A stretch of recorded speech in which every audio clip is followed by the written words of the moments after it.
हमने पादप जगत तो क्लियर कर दिया था, लेकिन अब जंतु जगत की बात करेंगे। तो जंतु जगत के बारे में बात करेंगे। जंतु जगत इंग्लिश में कहते हैं एनिमल्स किंगडम। एनिमल्स किंगडम, ठीक है। अब जंतु जगत को बांटने का उद्देश्य क्या था?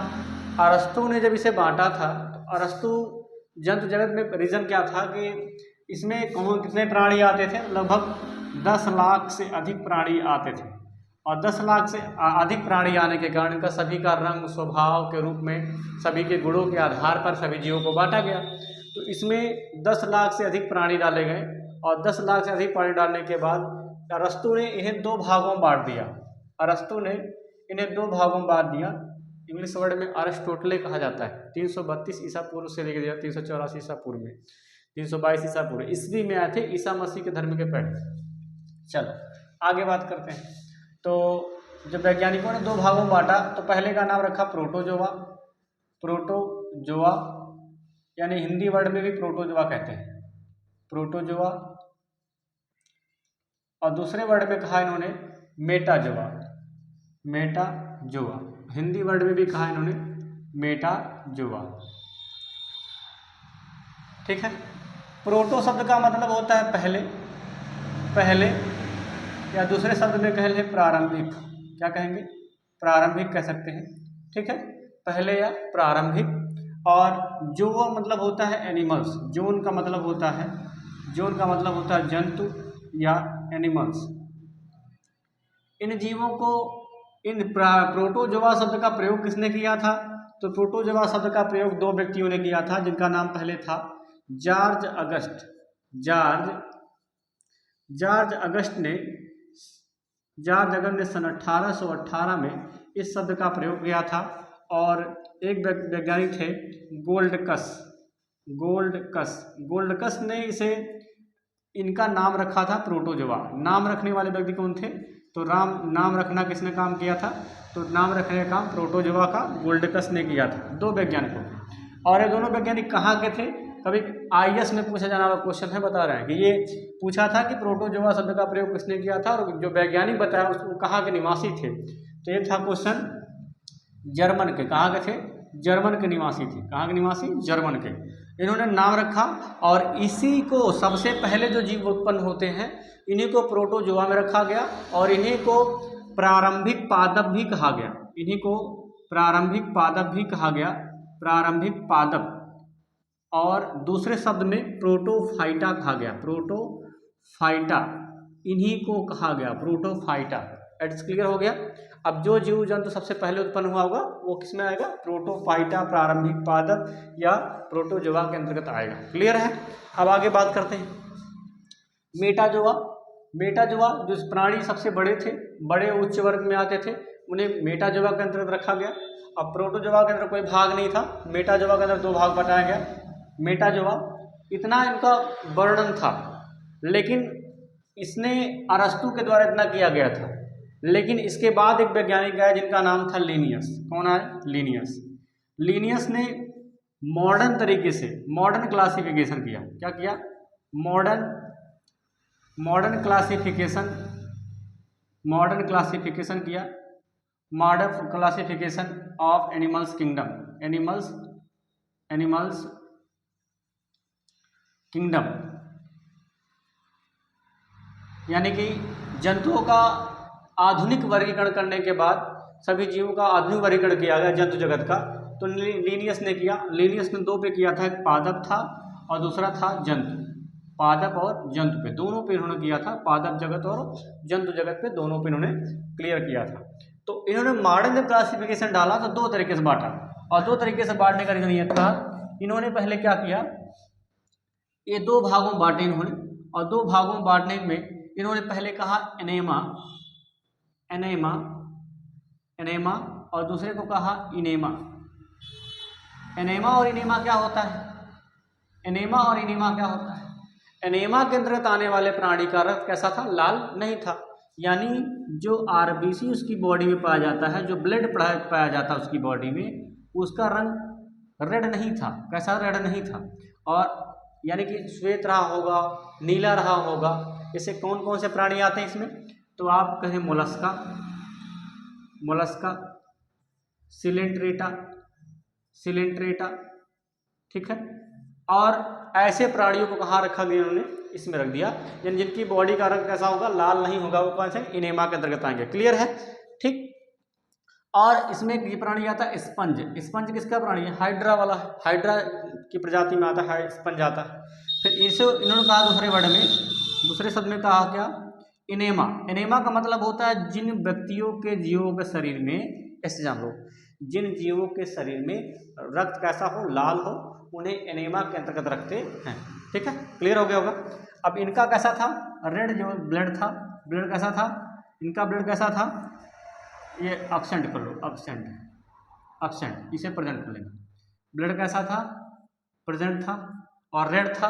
क्लियर है। अब इनकी बॉडी कौन कौन से आते थे, तो इसमें आने वाले प्राणी कौन कौन से आ जाएंगे, तो कशेरुकी जितने प्राणी होंगे, कशेरुकी, कशेरुकी जंतु का, जितने कशेरुकी जंतु थे सभी को किसमें बांट दिया गया, इसमें बांट दिया गया। क्लियर हो गया। अब देखो एनेमा को दो भागों में बांटा गया, तो दो भाग बांटने का रीजन कौन था, अब ऊपर बता देते हैं। इतना क्लियर हो गया होगा। चलो ठीक है, आगे बढ़ते हैं, नोट डाउन करते रहना, कोई दिक्कत नहीं, ठीक है, इंपॉर्टेंट चीज बता रहे हैं, ठीक है। आगे जब बांटा गया तो उन्होंने कहा कि सभी बिटा,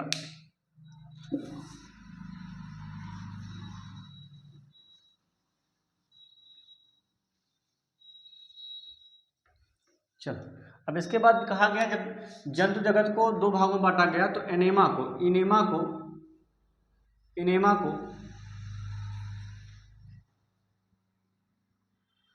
एनेमा को जब बांटा गया तो दो भागों में, इन्हें कहा, पहले को कहा गया ओब्रीपोरस, ओब्रीपोरस, और दूसरे को कहा गया विब्रियोपोरस, विब्रियोपोरस। अब इसे कहा जाता है अंडायुज, इसे कहा जाता है अंडायुज, और इसे कहा जाता है जरायुज, जरायुज। अब नाम से स्पष्ट हो गया होगा कि जो जीव अंडे देते हैं वो कैसे कहलाते हैं, अंडेयुज कहलाते हैं। अब जैसे कहते हैं मुर्गी, क्या कहेंगे, मुर्गी, एक मुर्गा मत कहना, मुर्गी कहना, ठीक है, मुर्गी। यानी ये कह सकते हैं ज़्यादातर पक्षी वर्ग, कौन कहेंगे, पक्षी वर्ग, पक्षी वर्ग, सरीसृप वर्ग, सरीसृप वर्ग, ये क्या है, तो अंडे देने वाले, ज़्यादातर क्या देने वाले, अंडे देने वाले। यानी ऐसा जान लो, जिन जीवों के कान, जिन जीवों के कान बाहर दिखाई नहीं देते, बाहर दिखाई नहीं देते, वो क्या होते हैं, अंडायुज होते हैं, अंडायुज होते हैं, अंडायुज होते हैं, ठीक है। इसके बाद आते हैं जरायुज, जरा मतलब होता है बच्चे देने वाले। अब जरायुज का मतलब कौन आते हैं, तो जरायुज में आने वाले प्राणी कौन से होंगे, सभी आएंगे कौन सा, स्तनधारी, स्तनधारी वर्ग, स्तनधारी वर्ग का प्राणी कैसा होगा, तो उसको क्या होगा, जरायुज होगा। क्लियर है, स्तनधारी वर्ग का सभी प्राणी। अब इसमें कौन से आएंगे, ऐसे कुत्ता, मतलब कुत्ती कर लो, बिल्ली, ठीक है, मानव या मनुष्य आदि जीव किसमें आ जाएंगे। क्लियर है, इतना समझ आ गया होगा। मॉडर्न बांटने के बाद एक बात जान लेना, उसको फाइलम के बाद जो बना सब फाइलम, अब सब फाइलम के अंदर एक भाग है सब। क्लियर हो गया होगा, ठीक है, आगे चलते हैं, ठीक, आगे बढ़ते हैं। चलो इसके बाद आता है कौन सा, मॉडर्न तरीके से बांटने के बाद आते हैं कि जंतु का जो क्लासिफिकेशन किया गया, किसमें किया गया, पूरे जगत को जब बांटा गया, मेटाजोआ को बांटा गया, तो मेटाजोआ, उपजगत मेटाजोआ कह सकते हैं, उपजगत, उपजगत मेटाजोआ, उपजगत मेटाजोआ, ठीक है। उपजगत मेटाजोआ को जो बांटा गया, तो लगभग कितने कैटेगरी बांटा गया, तो पहले लिखा गया पोरीफेरा, पोरीफेरा, पोरीफेरा को इंग्लिश में लिखा जाता है पोरीफेरा, ठीक है। दूसरे को लिखा गया सिलेंट्रेटा, दूसरे को लिखा गया सिलेंट्रेटा, ठीक है, सिलेंट्रेटा। तीसरे को लिखा गया प्लेटी हेलमिन्थिज, प्लेटी हेलमिंथिस, ठीक है, और प्लेटी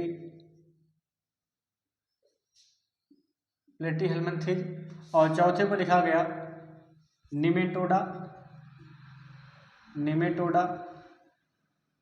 ठीक है, ठीक। इसके बाद लिखा गया निमेटोडा के बाद लिखा गया मोलस्का,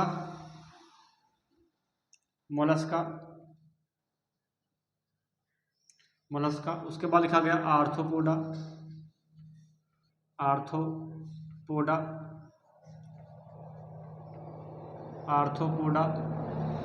उसके बाद लिखा गया इकाइनोडार्मेटा,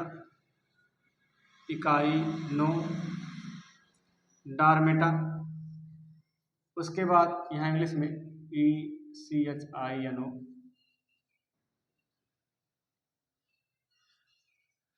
इकाइनोडार्मेटा। उसके बाद लिखा गया यहाँ पे इकाइनोडार्मेटा के बाद आता है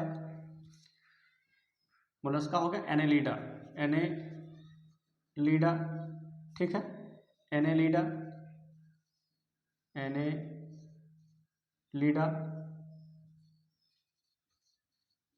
एनेलिडा के बाद आ जाएगा आपका हेमिकार्डेटा,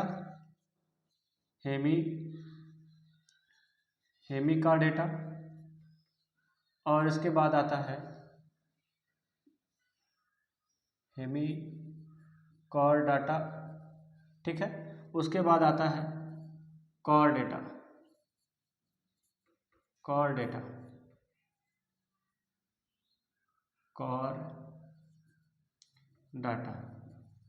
ठीक है। इतने संघ आते हैं, कितने, जितना बता दिया, 1 2 3 4 5 6 7 8 9 10, ये 10 फाइलम आएंगे। क्या आएंगे? अभी उपजगत था, अब इससे जो बना वो क्या बना? फाइलम। क्या बना? फाइलम माने हो जाएगा संघ। क्या कहेंगे? संघ। अब ये जितने बने क्या बने? संघ बने। ठीक है। अब यहाँ से इनके क्या तैयार हो जाएंगे? संघ तैयार हो जाएंगे। तो हम लोग पूरी फेरा से स्टार्ट करेंगे, यहाँ आगे पढ़ेंगे। क्लियर है ना? आगे बढ़ते हैं। गर्मी बहुत ज़्यादा है, धूप है, इस वजह से टेम्परेचर ज़्यादा लग रहा है ना, धूप गर्मी वजह ज़्यादा लग रही है। क्लियर है?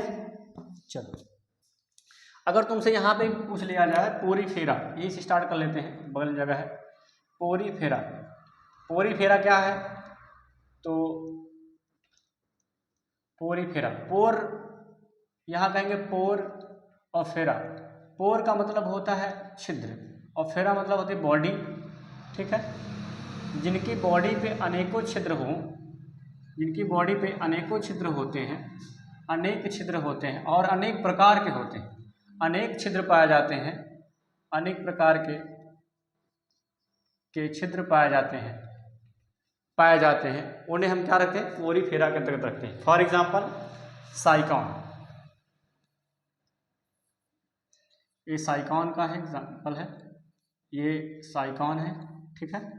और यहाँ तक इसकी बॉडी दबी रहती है और ये छोटे छोटे छिद्र होते हैं। ठीक है। ये छोटे छोटे छिद्र पाए जाएंगे। ये बड़ा छिद्र है, इसे हम कहेंगे ओसिकुलम। क्या कहेंगे? ओसिकुलम।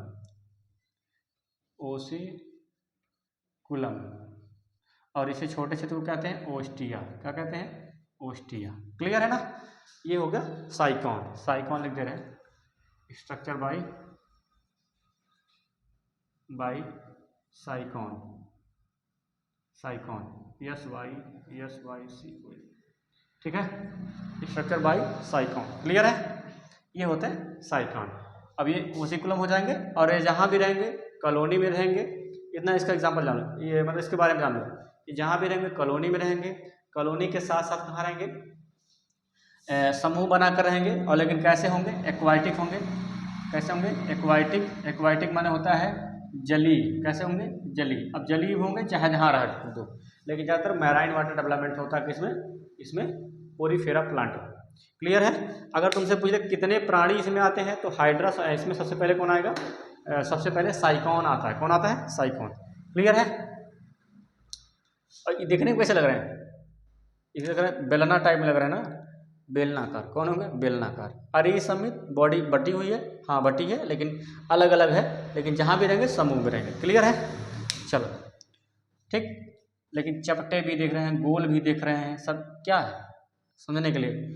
चपटे भी है, गोल भी है, लंबा भी है, बेलनाकार भी है, इसलिए क्या है इसकी बॉडी कैसी बेलनाकार, चपटी, गोल कृमि पाई जाती है। और ये साइकॉन एग्जाम्पल में आते हैं और किसके? ओरीफेरा के अंतर्गत आते हैं। क्लियर है? चलो आगे बढ़ाते हैं। चलो इसे रेस कर रहे हैं, नोट कर लियो ना। चलो ठीक।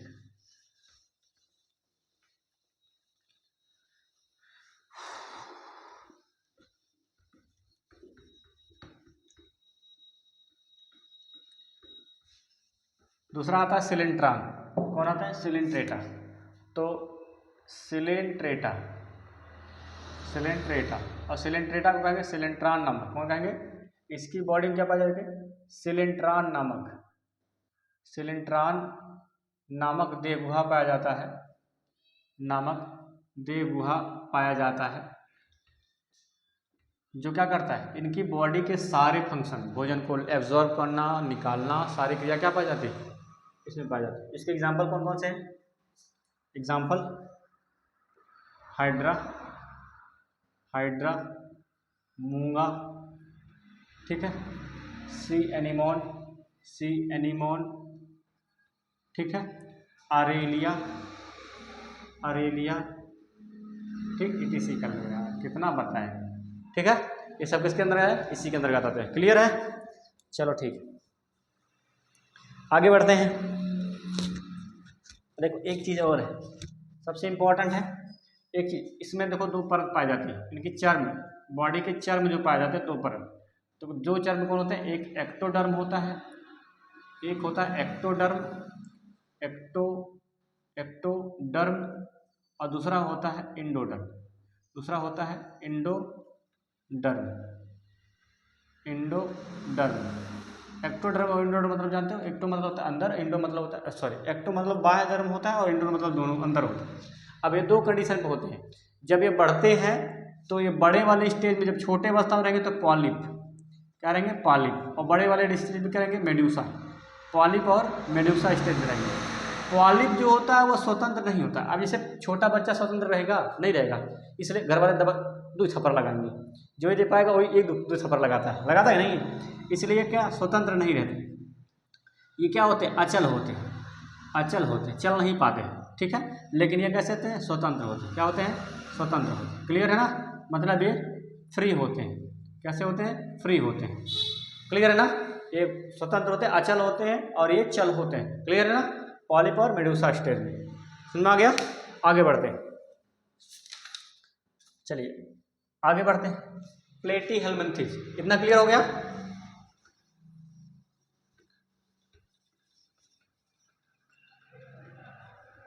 आगे बढ़ते हैं। Platyhelminthes, platyhelminthes,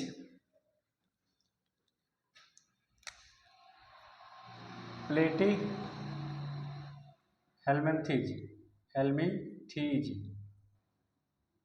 Platyhelminthes. Platy, plate माने क्या होगा? प्लेट माने चपटा, प्लेट माने चपटा, हेल्मिन्थेस माने कृमि रूपी जीव, कृमि रूपी जीव, यानी जिनकी बॉडी चपटी हो।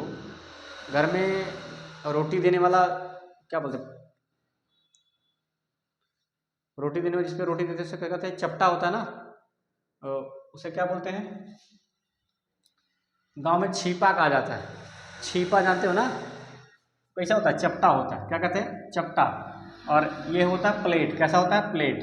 इससे दूसरे वर्ड में क्या गए? प्लेट। प्लेट कैसा होता है? चपटा होता है। प्लेटीहेल्मिन्थेस, चपटे कृमि रूपी होते हैं। कैसे होते हैं? चपटे कृमि रूपी होते हैं। और ये बॉडी कैसे होती है? ज्यादातर मात्राओं में। इसके एग्जाम्पल में कौन आएगा? प्लेनेरिया। कौन आएगा? Planaria, planaria. और प्लेनेरिया इसका एग्जाम्पल है। अब प्लेनेरिया क्या करता है? तो प्लेनेरिया नूतन जल में पाया जाता है। नूतन मतलब जो जल आप तुरंत हैंडपंप चलाएंगे, हैंडपंप तुरंत चलाएं और उसमें जो पाया गया उसमें प्लेनेरिया रहेगा। प्लेनेरिया क्या करता है? देखो ये बैक्टीरियस स्टेज में रहते हैं, मानव की बॉडी में पाया जाने वाला काम करता है। ये भोजन को डाइजेस्ट भी करने का काम करता है और बच्चों की बच्चों के जो स्मॉल इंटेस्टाइन होती है, छोटी आंत जो पाई जाती है उसमें पाया जाता है। क्लियर है ना, प्लेनेरिया। ठीक है, सुना गया, आगे बढ़ते हैं। और कुछ कहो, एग्जाम्पल लो लोगे इसका। ये कह लो कि परजीवी होते हैं। कैसे होते हैं? परजीवी। क्या होते हैं? परजीवी। परजीवी मतलब समझ गए ना, ये आश्रयदाता होते हैं, कहते हैं आश्रय। ठीक है, आश्रयदाता होते हैं। और आश्रयदाता समझ गए ना, परजीवी मतलब हो गया जिनको पैरासाइटिक, क्या कहेंगे? पैरासाइटिक, यानी जिनको एक दूसरे को लाभ ना हो, केवल एक को लाभ और एक को हानि हो, वहाँ क्या होता है? परजीवी होता है। और आश्रयदाता मतलब जिसकी बॉडी में रहकर उनको ग्रहण करे, और ज़्यादातर हो जाएंगे तो सब बॉडी में डाइजेस्ट करेंगे और भोजन को अपनी संख्या बढ़ाएंगे तो व्यक्ति बीमार होता है। यही होता है। क्लियर है ना? इसमें आता है प्लेनेरिया, फैसियोला, ठीक है, लीवर फ्लूक, ठीक है, शीप लीवर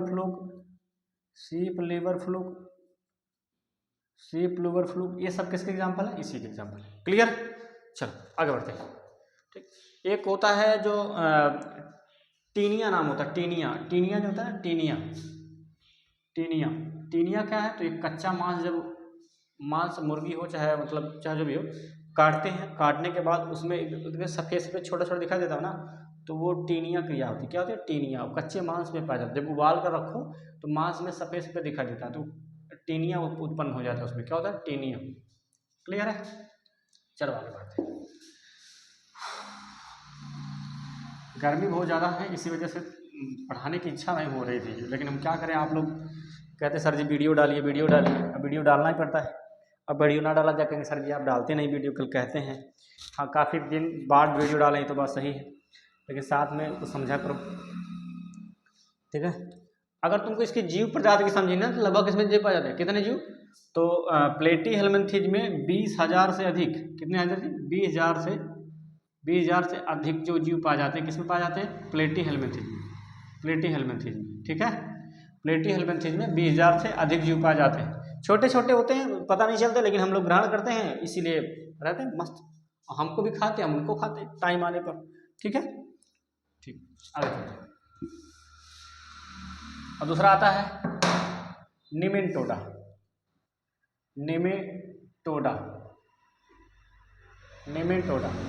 निमेटोडा मतलब ये प्राणी ऐसे होते हैं कि छल्ली नुमा मतलब हमारे किनारे घर के समय छल्ली लग रही है। छल्ली मतलब होता है कि एक गुच्छे के रूप में, कहते हैं गुच्छे के रूप में रहते हैं निमेटोडा वाले। और निमेटोडा में केवल एक ही प्राणी नहीं, एक पिनवर्म आता है, पिनवर्म लंगवर्म्स। पिनवर्म प्राणी है। पिनवर्म क्या करता है? तो ये बच्चों की आंत में पाया जाता है। पिनवर्म और लंगवर्म्स। ठीक है, पिनवर्म और लंगवर्म्स। ठीक है, पिनवर्म और लंगवर्म जो पाए जाते हैं वो किस में पाए जाते हैं? निमेटोडा। और ये कैसे रहते हैं?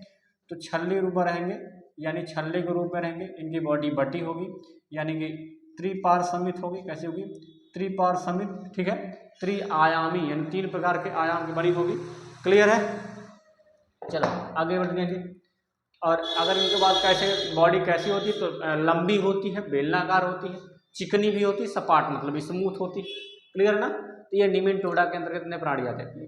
पीडीएफ डाल देंगे, पीडीएफ से लिख लेना। क्लियर ना? ऐसे समझ लो नॉर्मली। ठीक है, ज़्यादा दिमाग ना लगाओ, और ज़्यादा दिमाग लगाओ भुला जाएगा। ठीक है, इतना जानो।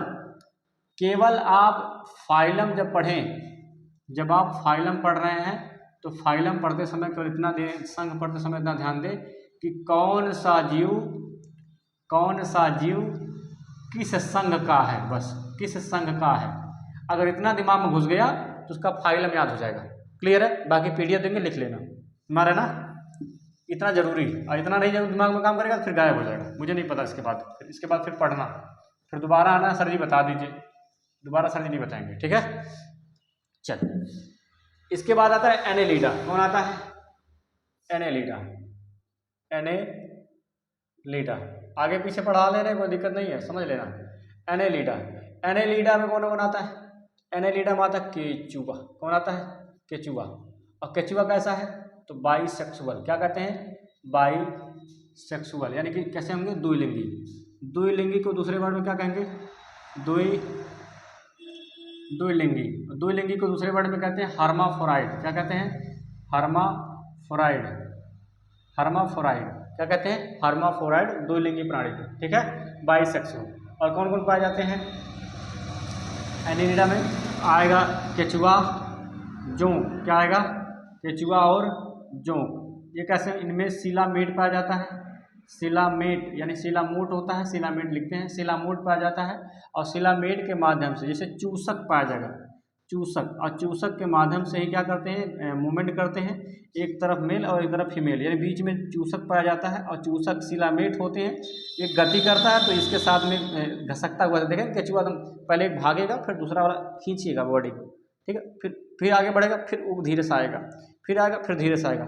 ऐसे किसी को कोई बुला रहा है इधर आओ, और ऐसे इनको बुलाने का काम होता है, कौन, शिलामेट करता है, ठीक है। चूसक गति करते हैं और धीरे धीरे मूवमेंट करते हैं, ठीक है। एक सबसे इम्पोर्टेंट क्वेश्चन होता है कि सबसे लंबे केचुआ कहाँ पाए जाते हैं, सबसे लंबा केचुआ कहाँ पाया जाता है, तो सबसे लंबा केचुआ कहाँ पाया जाता है, तो ऑस्ट्रेलिया में। कहाँ आ जाता है, ऑस्ट्रेलियन, तो ऑस्ट्रेलियन केचुए की लंबाई, ऑस्ट्रेलियन केचुआ की लंबाई 3 मीटर होती है। 3 मीटर मतलब जाएंगे ना, 3 मीटर मतलब 1 मीटर में 3 साढ़े 3 फुट होता है, 3 मीटर 1 मीटर में 3 साढ़े 3 फुट होता है, तो 3 मीटर में कितना होगा, तो लगभग 10 फुट के प्लस होगा, 10 फुट के करीब हमारा ना, 10 फुट। 3 मीटर का अभी ताल लेने जाओगे समझ जाओगे कि 3 मीटर कितना लंबा होता है, उतना लंबा क्या होता है, केचुआ, ऑस्ट्रेलियन केचुआ होता है, क्या होता है, ऑस्ट्रेलियन केचुआ होता है, ठीक है। इनकी बॉडी में उत्सर्जन के लिए जो आप कहोगे सर जी ये मिट्टी काहे खाते हैं और मिट्टी निकाल, अब देखो मिट्टी खाएगा तो मिट्टी निकालेगा, स्वाभाविक है, लेकिन इनकी बॉडी तो फार्मर फ्रेंड ऑफ द कौन, अर्थवर्म, फार्मर फ्रेंड, ठीक है, इन फ्रेंड कौन है, फार्मर फ्रेंड कौन है, इन अर्थवर्म, अर्थवर्म मतलब केचुआ, ठीक है, farmer friend of the earthworm, यानी कि केचुए क्या होते हैं, किसान के दोस्त होते हैं, ठीक है। किसान के कितने दोस्त होते हैं बताओ, 2 ही दोस्त होते हैं, कौन कौन होते हैं, 2 ही, एक तो केचुआ होता है और दूसरा होता है स्नेक, सर्प, क्या होता है, सर्प, 2 होते हैं, ठीक है। चलिए दुश्मन कौन कौन होते हैं, दुश्मन मारे के लिए होते हैं, जैसे दुश्मन के लिए कौन कर जाएगा, पहले चूहा, कौन है, चूहा, ये फसल को नष्ट करता है, ठीक है, ये सब होते हैं इसके दुश्मन के लिए, क्लियर है। चलो अगर तुमसे पूछ लिया कि इसमें कितने प्राणी पाए जाते हैं, तो लगभग 17,000 से 17,000 से अधिक, 17,000 प्लस प्राणी पाए जाते हैं इसमें, क्लियर है, किसमें, एनेलिडा के अंतर्गत, सुना गया ना, एनेलिडा के अंतर्गत कितने पाए जाते हैं, 17,000 से अधिक प्राणी पाए जाते हैं, क्लियर है। चलो आगे बढ़ते हैं, ठीक है, आगे बढ़ते हैं, फिर देखते हैं, इसको याद करना, ऑस्ट्रेलियन केचुए की लंबाई कितनी मीटर है, 3 मीटर, कितनी है, 3 मीटर, ठीक है, इतने याद रखना, काम देगा कभी तुमको, ठीक। शिलामेट पाया जाता है जिसके माध्यम से क्या करते हैं, वो गति करते हैं, ठीक है। लेकिन एक बात जानो, इनका उपचर्म बहुत पतला होता है, उपचर्म बहुत पतला होता है। और एक लीच के बारे में जानो, लीच, जोंक, किसको किसको पकड़ी, जोंक, जोंक किसको किसको पकड़ी है, याद है, जब पकड़ती मजा आता है, खींचते हैं, खींचने के बाद वो पकड़ी रहती, फैल जाता है, लेकिन फैलता चला जाता है, लेकिन वो निकलता जल्दी नहीं है, देखते हैं ना। ये कभी आप गेस करेंगे उसमें, तो वो पूर्ण रूप से कौन, लीच जो होती है पूर्ण रूप से कैसी बनी होती है, संयोजी उत्तक की बनी होती है, किसकी बनी होती है, संयोजी उत्तक की बॉडी होती है पूरी उसकी, संयोजी उत्तक यानी कि कनेक्टिव टिश्यू, ठीक है, कनेक्टिव टिश्यूज की बनी होते हैं, कनेक्टिव टिश्यूज, ठीक है, कनेक्टिव टिश्यूज की मतलब पूरा एक प्रकार से कहते हैं मानव का रक्त कैसा होता है, संयोजी उत्तक, तरल संयोजी उत्तक है ना, वैसे प्रकार से ये भी होती है एकदम ब्लड के रूप में। अगर इसमें जरा सा नमक डाल दोगे ना, नमक तुरंत फट जाएगी, मतलब उसकी बॉडी कैसे खत्म हो जाएगी, आई बात समझ में ना, ये क्लियर आते हैं। अगर तुमसे भाई कौन कौन आता है, तो इसमें केचुआ आता है, जोंक आते हैं, ये सब होते हैं, लंगवर्म्स, अर्थवर्म्स होते हैं इसी में, क्लियर है। चलो हर्माफ्रोडाइट याद रखना, द्विलिंगी जीव को कहते हैं हर्माफ्रोडाइट्स, ठीक है, बाईसेक्सुअल कहते हैं, हर्माफ्रोडाइट पर है। और जिनमें इनमें कैसा पढ़े, द्विलिंगी होते हैं। और द्विलिंगी कैसा करेंगे, तो अलैंगिक जनन करेंगे, क्या करेंगे, अलैंगिक जनन, क्या करेंगे, अलैंगिक जनन, by asexual reproduction by earthworm, clear है। चलो सीबीएसई बोर्ड वालों को दिक्कत होती होगी भाई, इंग्लिश थोड़ा बहुत जानते रहो, ठीक है।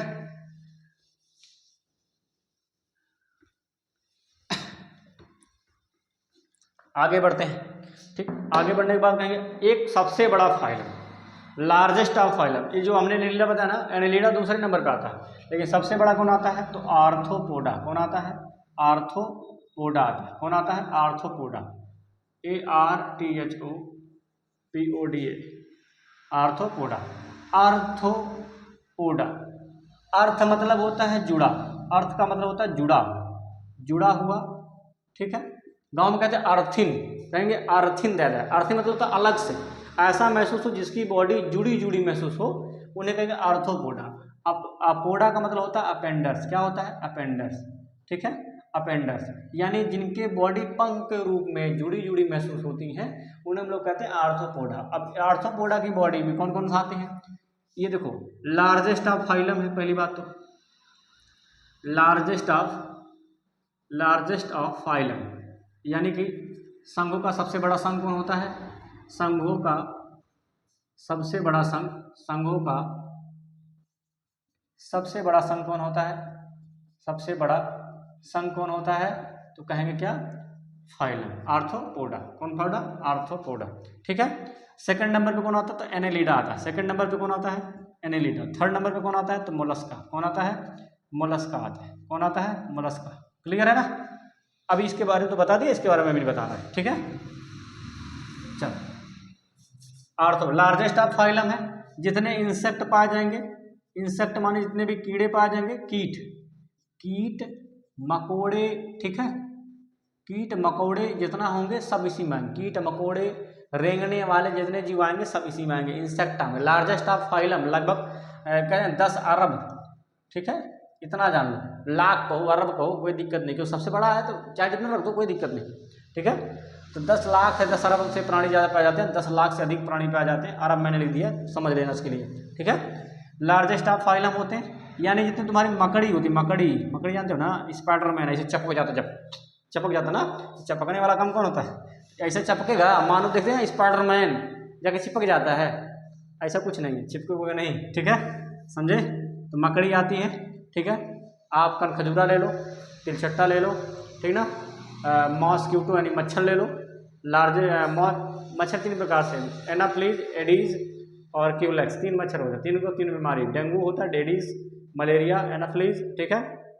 और इसके बाद आता है क्यूलेक्स मच्छर, क्यूलेक्स मच्छर से फाइलेरिया होता है। क्या होता है, फाइलेरिया।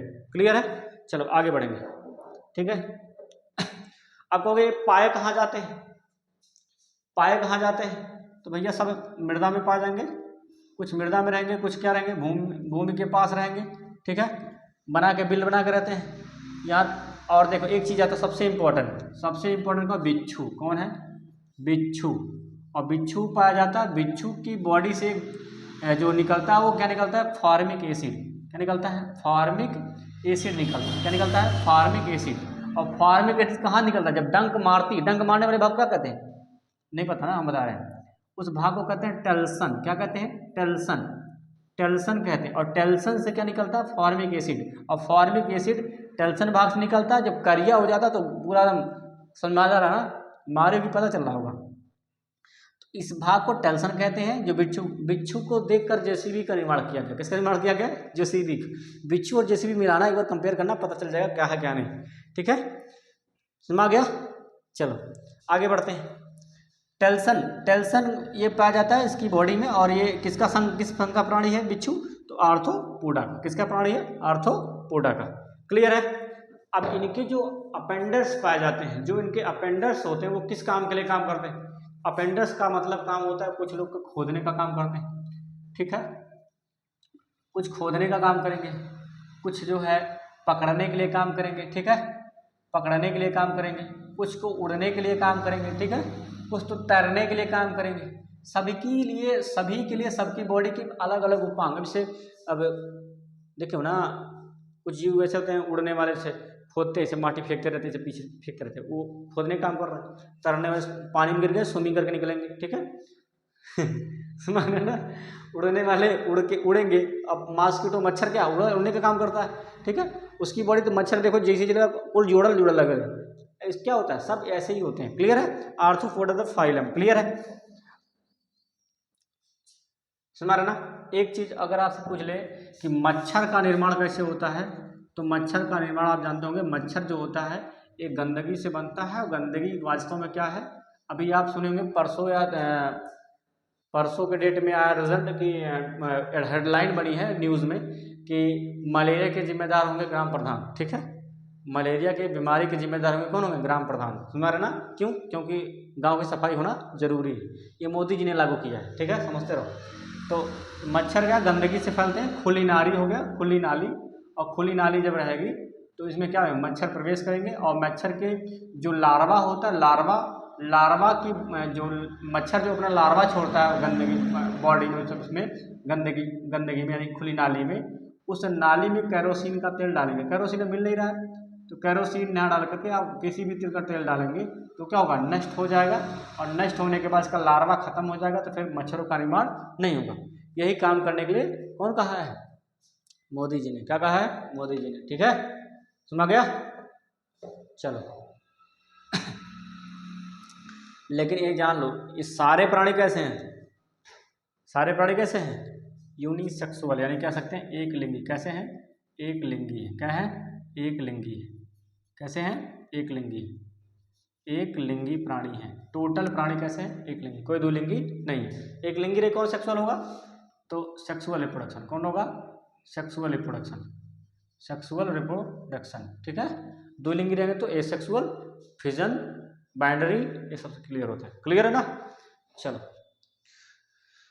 लार्वा छोड़ने के कारण ही बनता है, अगर लार्वा छोड़ना बंद कर दे तो मच्छर का निर्माण ज़्यादा नहीं होगा। समझ गए ना। आर्थ्रोपोडा लार्जेस्ट ऑफ फाइलम, संघों का सबसे बड़ा संघ। ठीक है, आगे बढ़ते हैं।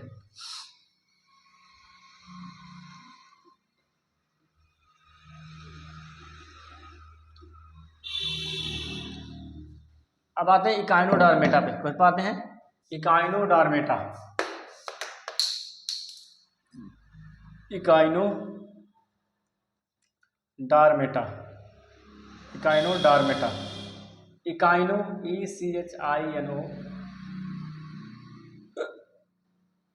डार्मेटा। ठीक है, इकाइनो का मतलब होता है कांटे युक्त। क्या होता है, कांटे युक्त। और डार्मेट्स मतलब होती है त्वचा। डर्मल्स कहते हैं माई स्किन, है ना, माई डर्मल्स क्या होता है, त्वचा। क्या होती है, त्वचा।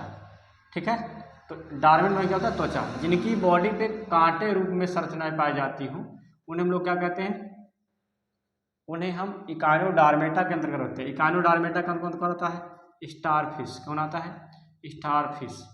स्टारफिश, इसे कटल तारामीन इसे कहते हैं। क्या कहते हैं, तारामीन। मछली कहते हैं एक प्रकार से, होती नहीं मछली, मछली की पानी में रहने के कारण यानी एक्वाटिक जलीय होने के कारण फिश नाम दिया जाता है इसे।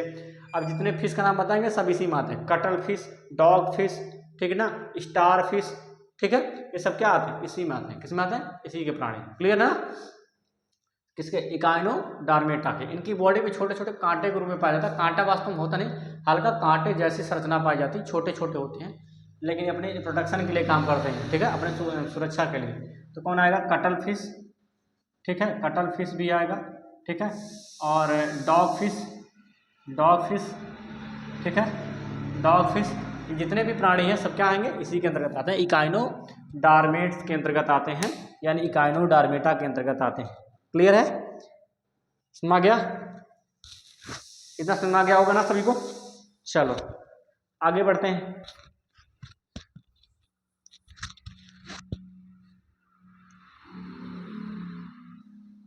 अब सबसे इम्पोर्टेंट, और सबसे इम्पोर्टेंट कह सकते हो क्योंकि इसमें बीमारी बहुत अच्छी अच्छी होती है। अब इसमें कितने प्राणी आते हैं, तो लगभग 7000 प्राणी आते हैं। 7000 जगत इस फाइलम में प्राणी आते हैं, 7000, ज़्यादा नहीं आते। ठीक है, आगे बढ़ते हैं।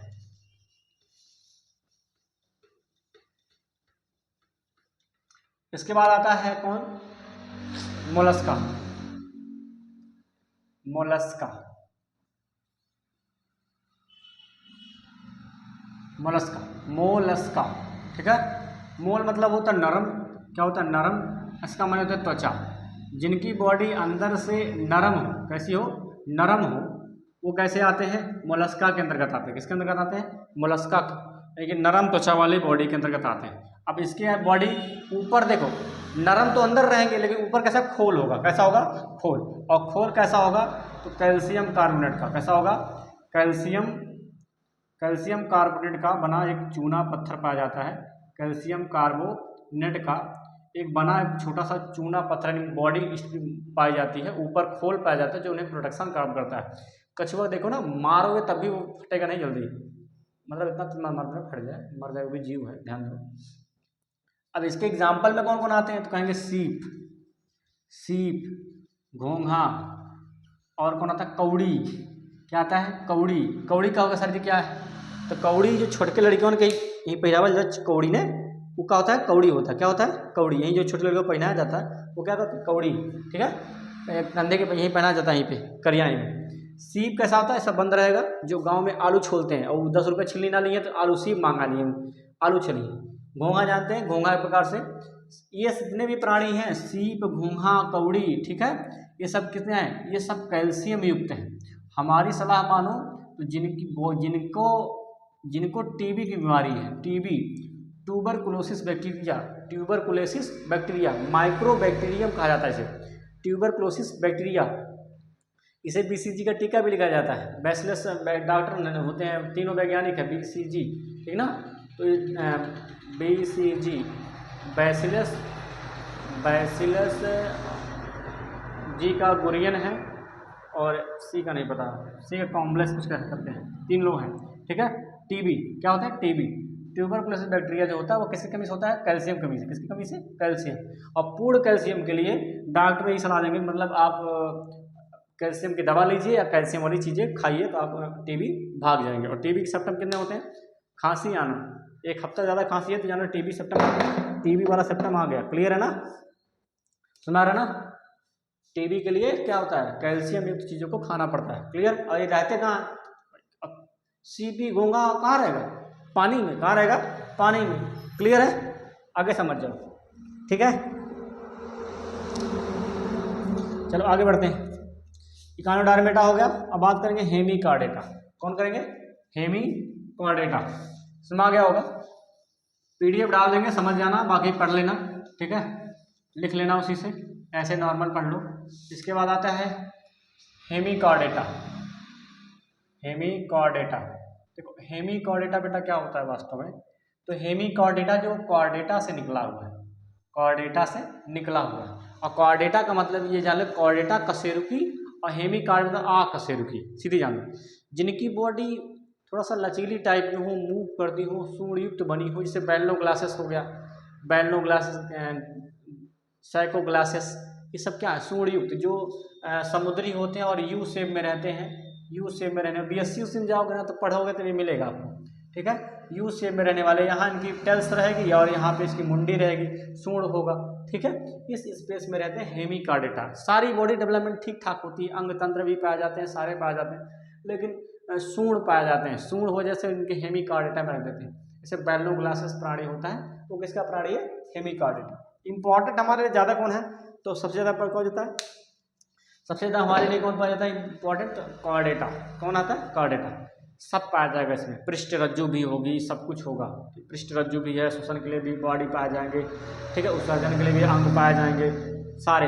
इनका बॉडी 3 भागों में बटा होता है, पहले होता है सूंड होता है, थॉरैक्स, एब्डोमेन्स होता है, ऐसे 3 भागों में बटा होगा, ठीक है।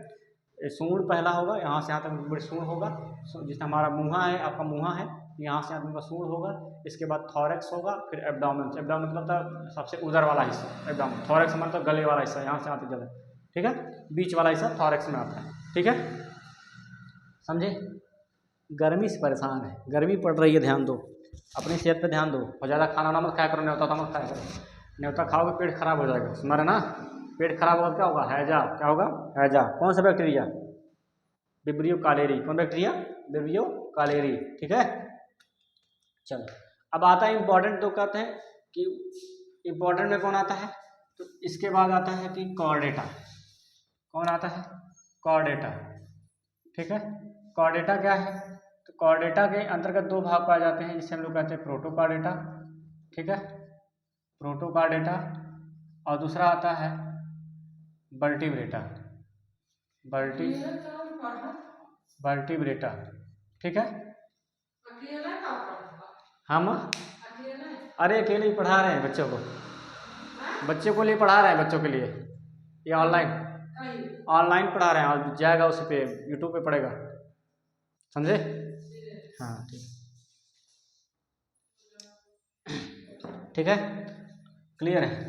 पहले कहेंगे प्रोटोकार्डेटा, दूसरे को कहेंगे वर्टिब्रेटा। प्रोटोकार्डेटा को बांटा गया, यूरोकार्डेटा बांटा गया, यूरोकार्डेटा बांटा गया प्रोटोकार्डेटा को, इसको भी बांटा गया है दो भागों में, ठीक है।